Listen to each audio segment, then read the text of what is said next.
हमारे बच्चे आज घरों बैठे, IAS PCS अधिकारी क्यों नहीं बनते हमारे बच्चे? गवर्नमेंट में क्यों नहीं जाते हमारे बच्चे?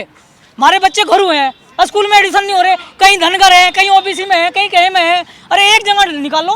जब हमारे बच्चे शिक्षित नहीं हो सकते, हमारे बच्चे पढ़ नहीं सकते, नौकरी पे नहीं जा सकते, तो हमें जीने का क्या अधिकार है इस देश में?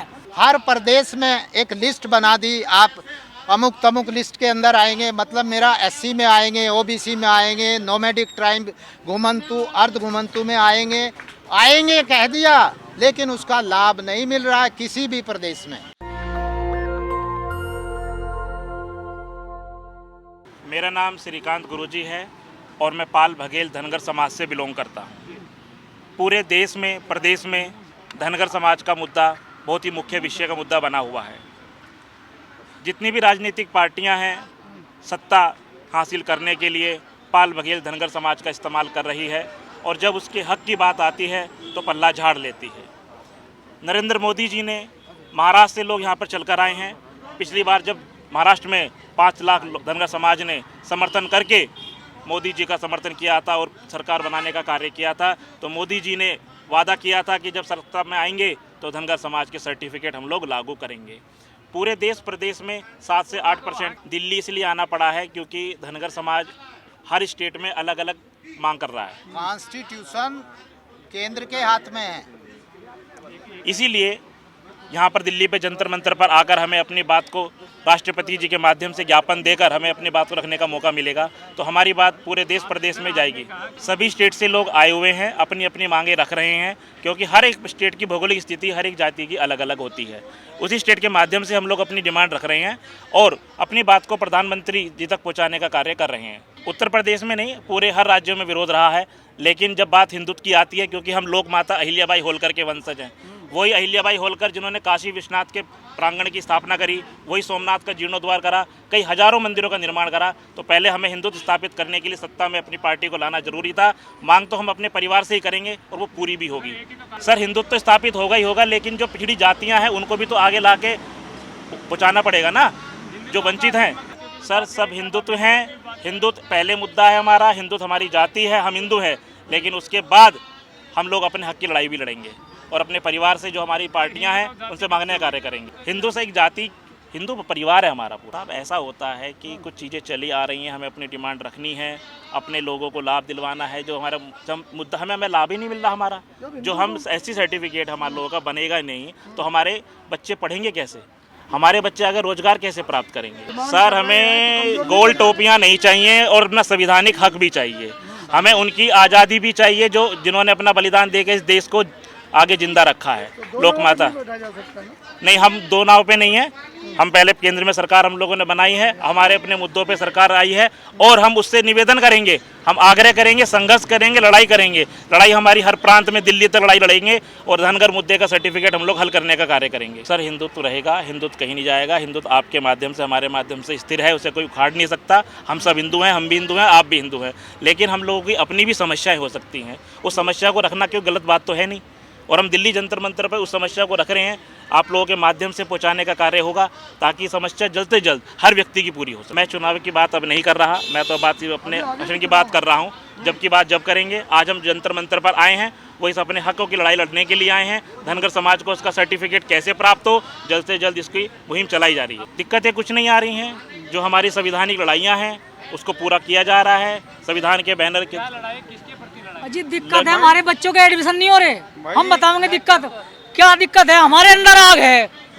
हम बताओगे हमारे बच्चों के एडमिशन नहीं हो रहे स्कूलों में, जाति प्रमाण पत्र नहीं मिला आज तक, हक अधिकार नहीं मिल रहा हमें। मोदी से तो सारी शिकायत है। आज लोग को हमारे बच्चे घरों बैठे एडमिशन नहीं होते स्कूलों में, जाति प्रमाण पत्र नहीं हमारे पे। हम यहाँ के मूल निवासी है, मूल जाति है हमारी।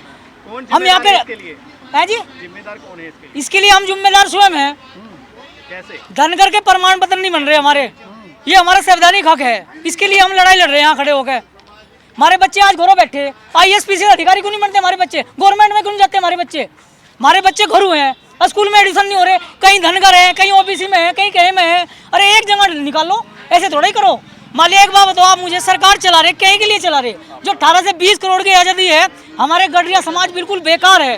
क्या फायदा उस चीज़ का? अरे हमारा जब हमारे बच्चे शिक्षित नहीं हो सकते, हमारे बच्चे पढ़ नहीं सकते, नौकरी पे नहीं जा सकते, तो हमें जीने का क्या अधिकार है इस देश में? सन 1950 से आज तक हम अधूरे हैं, हमारे पास जाति प्रमाण पत्र नहीं मिला हमारा।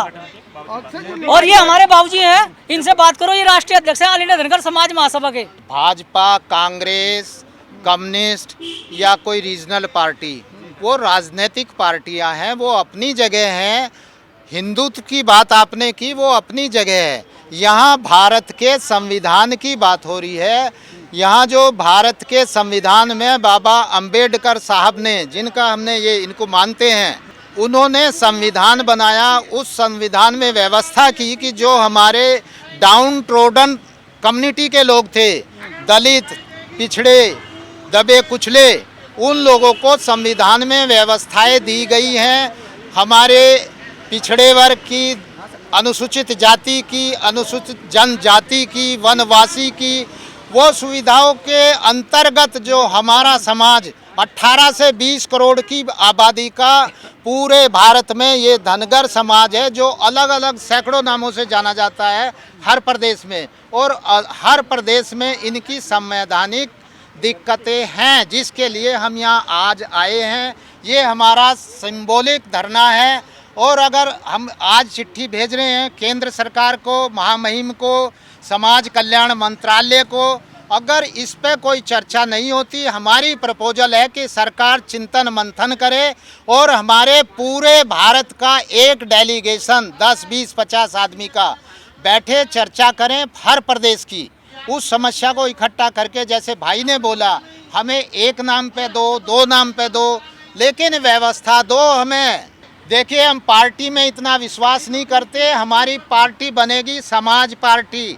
हमारा आने वाले समय में पूरा 18 से 20 करोड़ समाज का एक संगठित दल बनेगा और वो तय करेगा कि पार्टी क्या करेगी, सरकार के लिए क्या करेगी, सरकार हमारी बात सुनेगी या फिर हमें कुछ सोचना पड़ेगा। ये आपको जवाब मिल गया। सबका विकास, हमारा विकास देखिए, हम वनवासी लोग हैं, हम आदिवासी लोग हैं, हम पिछड़े दलित लोग हैं। मेरे इस समाज के अंदर 3 स्टेटस के लोग हैं, 340 आर्टिकल 340 के, 41 के और 42 के। इस संविधान में हमारा कहाँ विकास हो रहा है? हमारा विकास हो गया, देखो, आप देखो। और अगर हो सके तो मेरा आपसे अनुरोध है, मेरी आवाज़ को पहुंचाओ जहां तक पहुंचा सकते हो। मोदी जी ने हमारा विकास कराया है। हमारी आबादी 1/7 है पूरे हिंदुस्तान का।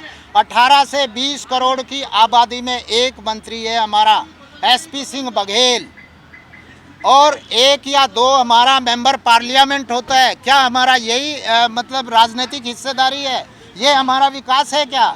सामाजिक विकास क्या है? अभी बच्चे ने बोला कि हमारे बच्चों के दाखिले नहीं होते, प्राइवेट स्कूल में हम फीस अदा नहीं कर सकते। और जो हमारा, हमें सरकार ने दिखाने के लिए हर प्रदेश में एक लिस्ट बना दी। आप अमुक तमुक लिस्ट के अंदर आएंगे, मतलब मेरा SC में आएंगे, OBC में आएंगे, नोमैडिक ट्राइब, घुमंतु, अर्ध घुमंतु में आएंगे कह दिया, लेकिन उसका लाभ नहीं मिल रहा है किसी भी प्रदेश में। इसका जिम्मेदार सरकार को मानते हैं, सरकार के प्रशासन को मानते हैं। सरकार जिम्मेदार नहीं है। सरकार का जो प्रशासन है, अब आदेश किए जाते हैं सरकार की तरफ से, लागू नहीं होते तो उसकी जिम्मेदार कौन है? इसका मतलब ये है कि ऊपर से कह दिया मैंने, आप मेरे घर आएंगे, मैंने कहा बच्चे को चाय लेके आओ, और बच्चा बैठ गया अंदर, इशारे से बोल दिया। अरे आदेश करे हैं लागू, 24 घंटे के अंदर पूरे हिंदुस्तान में या हर प्रदेश में आदेश लागू हो सकते हैं। इच्छा शक्ति हमारे सरकारों की हमारे प्रति नहीं है। अब हम एक होके पूरा भारत का धनगर समाज और उसकी जितनी भी उपजातियां हैं, इकट्ठे होके अब हम तय करेंगे कि हमें क्या करना है। यदि हम आज चिट्ठी दे रहे हैं, इस पे कुछ गौर होती है तो हम सरकार के साथ मिलके चलेंगे। सरकार जो कहेगी, सीधा साधा समाज है, अगर बिना कुर्सी के बैठा दोगे वहाँ बैठा रहता है, उनको कुर्सी नहीं चाहिए। अभी बताया कितनी कुर्सियाँ हैं हमारे पास, पूरे भारत में 2 MP निकल के आते हैं, और हमारे हर प्रदेश में बहुत सारी अच्छी आबादी होती है। उत्तर प्रदेश में हमारी 5% प्लस आबादी है, और हमें कौन सी पार्टी ने भारतीय जनता पार्टी ने हमें सिर्फ मात्र 2 टिकट दिए, दूसरी पार्टी ने हमें मात्र 3 या 4 टिकट दिए। ये इच्छा शक्ति हम तय करेंगे अब समाज के संगठन के बल पे। आज हमारी रिक्वेस्ट है सरकार से, सरकार कुछ करती है तो हम सीधा साधा समाज हर तरह से उनके साथ हैं। नेशनल दस्तक की आपसे गुजारिश है कि अगर इसको बचाना चाहते हैं तो नेशनल दस्तक को सब्सक्राइब करने के लिए रेड कलर के सब्सक्राइब बटन को दबाएं, फिर बेल आइकन की घंटी दबाएं। नेशनल दस्तक को बचाने के लिए बहुत ज़रूरी है कि हर खबर को शेयर करें, लाइक करें, कमेंट जरूर करें।